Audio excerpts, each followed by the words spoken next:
Aggiornamento di mercato Inter, Valentin Carboni al Marsiglia è ormai una trattativa in fase molto avanzata, non ancora conclusa, servono ancora dei dettagli, bisogna ancora mettersi d'accordo anche con il giocatore, ma la trattativa è indirizzata, è già partita e siamo molto avanti. Vanno definiti alcuni incastri in una operazione che dovrebbe far incassare subito qualcosa all'Inter, un Inter che quindi si sta creando dello spazio per quello che sarà l'ultimo colpo di mercato di questa estate nerazzurra. Ne parliamo allora in questo nuovo episodio di oggi. Ben ritrovati amiche e amici passione interisti. Vi invito a lasciare un mi piace e se non l'avete ancora fatto, mi raccomando, iscrivetevi al canale. Clic sul tasto iscriviti così continuate a far crescere il nostro progetto e non vi perdete neanche uno dei contenuti che vi portiamo ogni giorno qui sui nostri canali. Parliamo di Valentin Carboni innanzitutto. Cosa sta succedendo? Le ultime ore sono state abbastanza frenetiche con fonti dalla Francia, dall'Italia, non solo, che stanno confermando sempre più un'operazione che dovrebbe portare Carboni a Marsiglia con la formula del prestito iniziale oneroso, quindi un prestito che verrà pagato circa 4-5 milioni di euro, questa è la cifra che sta trapelando, e un Marsiglia che però avrà la possibilità tra un anno di riscattarlo per circa 35 milioni di euro. Quindi complessivamente tra il prestito oneroso e l'eventuale riscatto tra un anno è un'operazione da quasi o comunque da circa 40 milioni di euro e come vi ho sempre detto, ve lo ricorderete, l'Inter stava valutando Carboni sempre quella cifra lì, 40 milioni. Se me ne devo privare, me ne privo per quella cifra là. L'Inter però, a quanto pare, dovrebbe mantenere la possibilità di riacquistare Carboni, quindi il Marsiglia lo può riscattare, ma l'Inter lo potrà riacquistare pagando circa 4 o 5 milioni in più rispetto a quello che pagherà il Marsiglia. Quindi di fatto l'Inter verserà questi 4-5 milioni eventualmente e si potrà riprendere il controllo del giocatore. Questa sembra essere l'architettura dell'operazione, un'operazione piuttosto intricata, ma secondo me molto interessante. Intanto parliamo del lato tecnico di questo affare, perché il Marsiglia rispetto al Monza, dove Carboni è stato in prestito la scorsa stagione, è sicuramente un passo in avanti piuttosto netto, sia in termini di ambizioni del Marsiglia, che chiaramente vuole andare in Champions League e vuole quindi arrivare ad obiettivi molto importanti, sia come piazza, una piazza molto calda, molto esigente e con una storia importante. Quindi per Carboni si tratta sicuramente di un passo in avanti importante per crescere anche in termini caratteriali, oltre che tecnici, tattici e fisici, ma anche per valorizzarsi ulteriormente. Soprattutto, secondo me, l'aspetto più importante e interessante è il fatto che alla guida del Marsiglia in panchina c'è De Zerbi, che non solo è un allenatore che valorizza molti giocatori, adesso ci arriviamo, ma è un allenatore che ha voluto fortemente, vuole fortemente Valentin Carboni. Lo aveva chiesto come uno dei principali obiettivi qualche settimana fa, ha continuato a spingere molto nonostante l'arrivo di Greenwood e questa secondo me è la cosa più interessante. Un allenatore che ci punta forte è la miglior premessa chiaramente per poter valorizzare un giocatore. E su De Zerbi, come detto, per me è un gran valorizzatore di giocatori. So che c'è sempre molta discussione attorno a lui, qualcuno lo definisce anche sopravvalutato, però è indubbio secondo me che negli anni al Brighton, ma anche prima allo Shakhtar, al Sassuolo e non solo, ha valorizzato diversi giocatori. Stavo guardando poco fa anche la lista delle cessioni fatte dal Brighton di De Zerbi e Caicedo è stato valorizzato e venduto a 116 milioni al Chelsea, McAllister al Liverpool 42 milioni, Trossard all'Arsenal 24 milioni, Sanchez al Chelsea 23 milioni.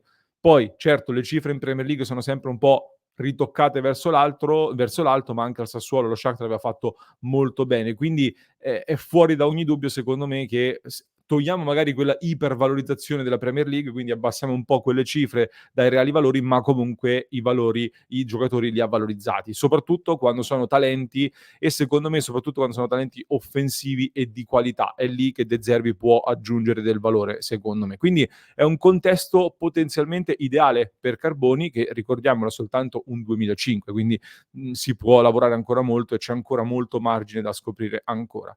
Da un punto di vista invece più di mercato, quindi anche economico e di questa operazione, invece secondo me c'è un attimo da discuterne e so qua che scatenerò vari commenti. Perché? Allora, intanto è sempre bene ricordare, secondo me, che l'Inter ha già rifiutato offerte per Carboni da 20 milioni di euro, sia a gennaio che più di recente. Quindi un mercato, un certo fermento sul mercato attorno a Carboni c'è e c'è già in maniera importante, perché 20 milioni per un classe 2005 è già un fermento piuttosto importante.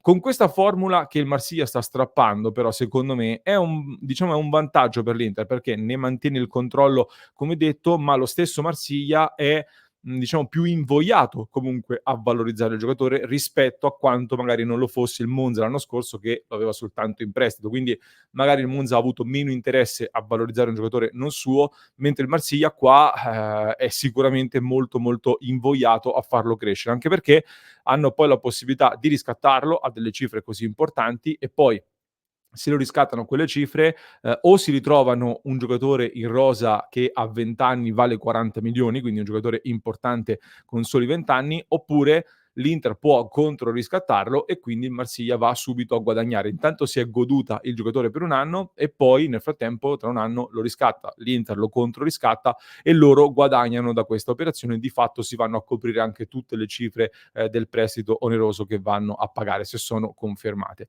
Qui però sorgono, secondo me, alcune domande. Intanto deve far bene Carboni, quindi deve valorizzarsi, deve crescere, ma secondo me i presupposti per farlo ci sono. Magari non so se arriveranno a quelle cifre là, però poi eventualmente si potrà ritrattare, si potrà ridiscutere e si rivedranno un po', gli accordi, ma se dovesse letteralmente esplodere, ecco, ci sono già dei prezzi stabiliti, quindi l'Inter in quel senso si è cautelata. Però l'Inter oggi su Carboni non ci punta, non lo vede pronto, perché altrimenti se lo sarebbe tenuto, visto che farebbe comodo anche per le liste. Quello che mi chiedo io è: basterà però un solo anno al Marsiglia per convincere poi l'Inter a controriscattarlo per quei 40, 45 milioni e tenerlo poi in rosa, quindi con un peso a bilancio che sarà a quel punto abbastanza importante se lo paghi, quelle cifre lì. Io mi ricordo Van Oisden che l'Inter ha ceduto allo Standard Liegi, era una situazione differente, però poi lo ha ricomprato con una clausola a 16 milioni di euro e non l'abbiamo mai visto all'Inter e ancora oggi l'Inter lo manda in giro con vari prestiti. Poche ore fa si è trasferito al Mechelen in Belgio. Ecco, Carboni immagino per arrivare a quelle valutazioni là dovrebbe fare un anno veramente da paura, molto forte e convincere anche Inzaghi a quel punto, che per me, come dicevo, quelle dichiarazioni che ha fatto in conferenza stampa prima del ritiro erano un pochino di facciata. Poi magari mi sbaglio io, magari Inzaghi ci crede davvero e tra un anno si va al controriscatto, lo tengono e diventa un giocatore da Inter.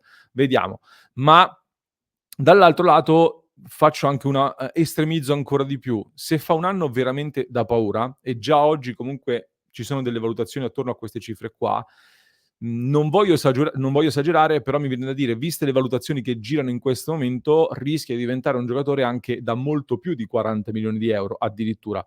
Soprattutto perché, questo è un fattore secondo me da non sottovalutare, De Zerbi è un allenatore molto rispettato e molto seguito a livello internazionale. Quindi per me i club di Premier League, ma anche il Barcellona, oppure un Bayern Monaco. Il Bayern Monaco aveva pensato a De Zerbi per la panchina, per esempio. Quindi questi club seguiranno secondo me molto il Marsiglia, seguiranno molto i giocatori del Marsiglia, quindi e dovesse accendersi una serie di interessi da parte di questi top club, di squadre di alto profilo a livello europeo, soprattutto in termini di quanto possono spendere, ecco, la situazione cambia, si può innescare anche un'asta, mi sa. E a quel punto l'Inter avrebbe interesse a controriscattarlo, a riportarlo a casa, ma potrebbe poi valutare anche una cessione immediata a delle cifre ancora più alte, se Carboni appunto farà così bene. Questo però è chiaramente uno scenario molto futuro, tutto da decifrare ancora. Diciamo che comunque ad oggi, a meno di sorprese, secondo me si sta un pochino definendo la cessione di Carboni e quindi nonostante l'Inter avrà la possibilità di riprenderselo, a meno che non floppi clamorosamente, spero di no, mi auguro di no e francamente dubito, non so se lo rivedremo in qualche modo all'Inter. Detto che poi se dovesse floppare clamorosamente verrebbero anche dei dubbi sulla possibilità che possa essere da Inter, quindi non so se lo rivedremo all'Inter, però poi magari mi sbaglio, però faccio questa mia piccola previsione ad oggi. A parte questo, rimaniamo ad oggi, che il discorso secondo me si comincia a fare interessante per quello che può essere la fine del mercato. Perché? Abbiamo realizzato un approfondimento anche sul nostro sito passioneinter.com. L'Inter ha già incassato tra Oristanio, Zanotti, Di Gregorio con il contributo FIFA e, la percentuale sulla rivendita che c'era, Pirola, c'era una percentuale sulla rivendita, Carboni, Iliev, anche quel famoso Vagiannidis che va in Brasile, ci frutta qualche centinaio di migliaia di euro. Ecco, mettendo insieme tutto questo sono cessioni minori che però comunque hanno portato all'Inter circa 12 milioni di euro già garantiti e di fatto 12 milioni di euro ti sei praticamente coperto quello che hai pagato al Genoa per Joseph Martinez, mentre Taremi e Zielinski sono arrivati a 0. Quindi di fatto sei già a saldo 0 più o meno. Da Carboni, come detto, dovrebbero arrivare circa 4-5 milioni di euro per il prestito oneroso e poi c'è in partenza anche Satriano che pure quelle cifre lì secondo me te le può fruttare. Io, capisco che Satriano segna poco, però quest'anno ha fatto una buonissima stagione al Brest, che è andato in Champions League in Francia. Non capisco perché non arrivino ancora queste offerte, non sia stato già ceduto attorno a quegli 8-10 milioni di cui si parlava, probabilmente ne porterà qualcuno in meno, però ecco, senza contare Agumé, senza contare Salcedo e altri giovani in partenza, tra questi 2 io mi aspetto che l'Inter, tra Carboni e Satriano, l'Inter possa incassare ancora una decina di milioni di euro in arrivo, più o meno, una cifra così.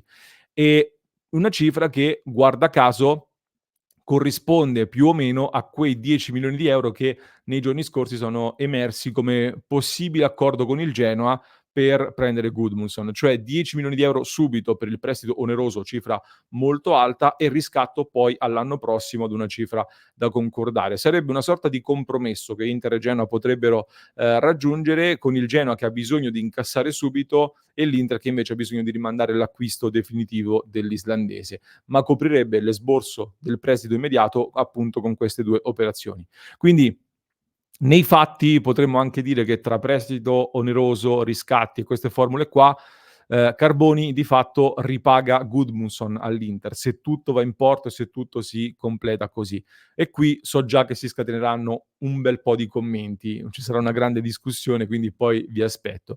Chiaramente, prima di andare a definire Gudmundsson, devono partire Satriano stesso, come dicevamo, i vari Salcedo, Correa, ma per me anche Arnautovic, perché io continuo a credere poco nel reparto con 5 attaccanti. Continuo a pensare che saranno 4, sia per motivi economici che di lista, e quindi Gudmundsson per questo motivo dovrà aspettare queste uscite e secondo me quindi può slittare ancora. Per cui Gudmundsson può diventare effettivamente l'ultimo colpo del mercato dell'Inter nelle prossime settimane.